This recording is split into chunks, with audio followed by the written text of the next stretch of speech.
Hello, my dear Aquarian friends.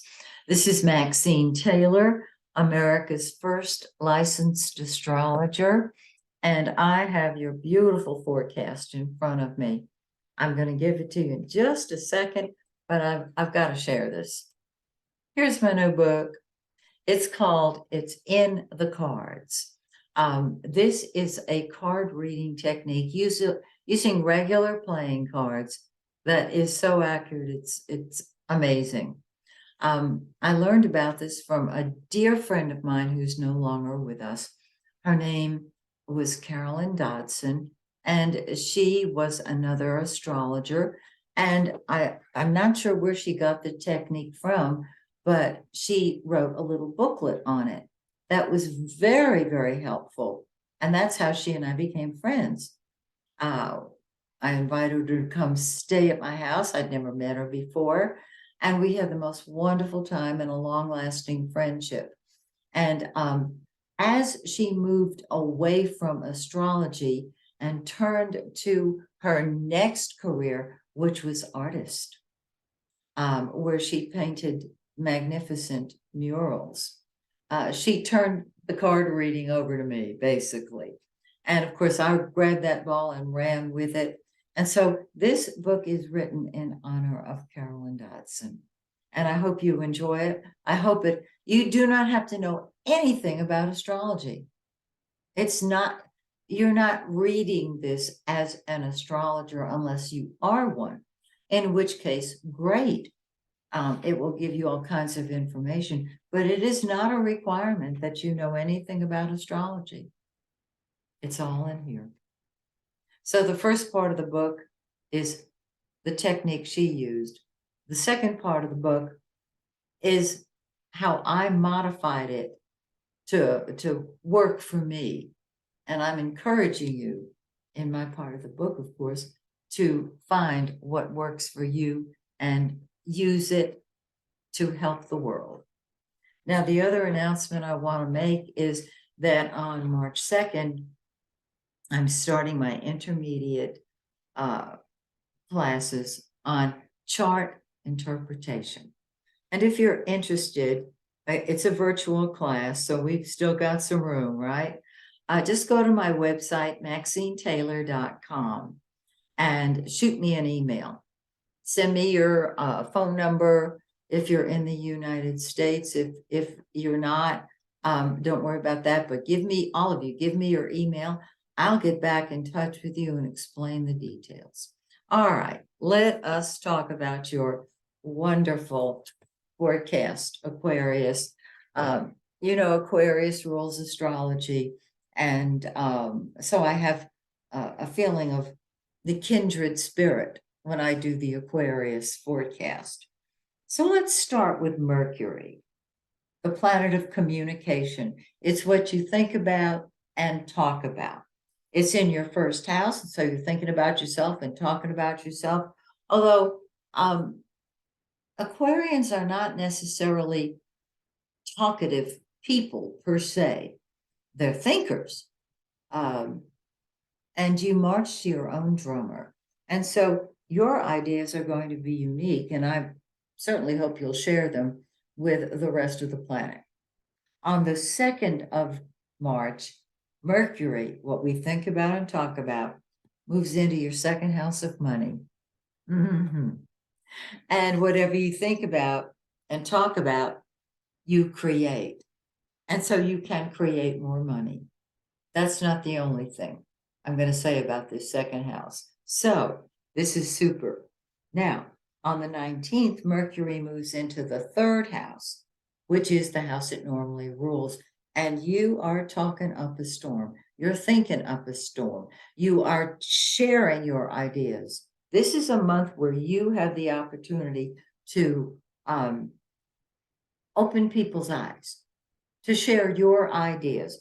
And in the third house, that's the house of communication. So write that book, film that movie, do that podcast, communicate, because your ideas are often ahead of everybody's time. and we need your ideas now. Let's keep going with that second house. The yellow planet is the sun, the giver of life. And in your second house, what does it create? What does it give life to? Money.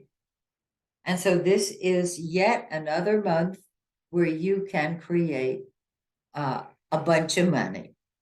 On the 20th, the sun moves into your third house, and you're talking up a storm, either with siblings or just in general.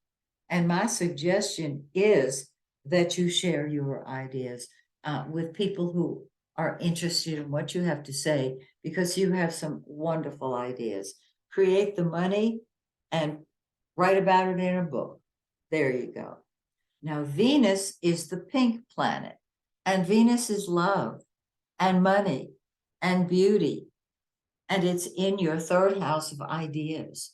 And so you're speaking, coming from a more loving space. It's really quite beautiful. And you're loving your self-expression. It couldn't be better. If you're going to write, you have love backing your ideas. Now on the 16th, Venus moves into the fourth house of home, family, and real estate. And you're going to love being at home with your family. Are you renovating? Are you redecorating? Are you buying? Are you selling? Or are you just loving being home? There you go. Now, the red planet is Mars. And Mars is what we fight with and fight for. It's passion.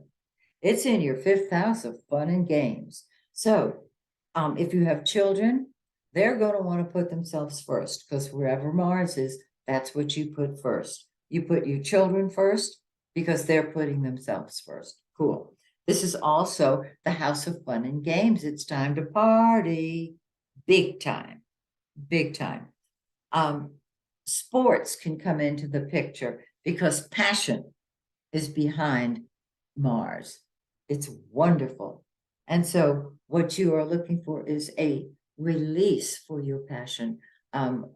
Maybe an artistic hobby, maybe going to sporting events that are, well, they'd have to be violent sports. Mars is not a golfer's game. Football, yes. Hockey, yes. And you are ready to party big time. On the 25th, Mars moves into your sixth house of health and work, and you are throwing yourself into your job. And if you find that you're really wired up and fired up, just channel that.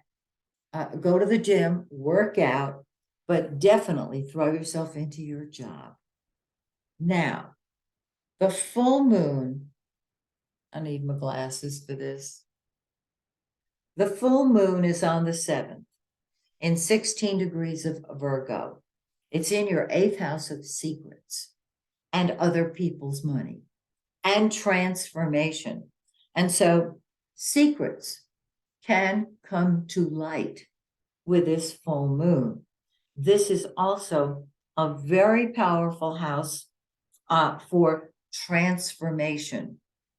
And so you may find that you're looking to help other people with their finances, number one. Number two, transform some of the things that you have held near and dear because they're not working for you anymore. And so this is really cool. If you're working on a joint financial project, this would be a perfect time to seal the deal. All right? 2 weeks after the full moon, the energy is low, and we have a new moon when the energy starts moving forward again. It's right on the cusp of the third house, which is the strongest point in the house. So once again, you're communicating. This new moon is on March 21st in 2 degrees of Aries. So you are shooting from the hip, you are telling it like it is, and you're back communicating. Yay. Yay, you. So that's your forecast. Have a wonderful, wonderful time this month, and join me next month when, once again, we take a look at your forecast. Until then, may the stars shine brightly on you and yours. Bye for now.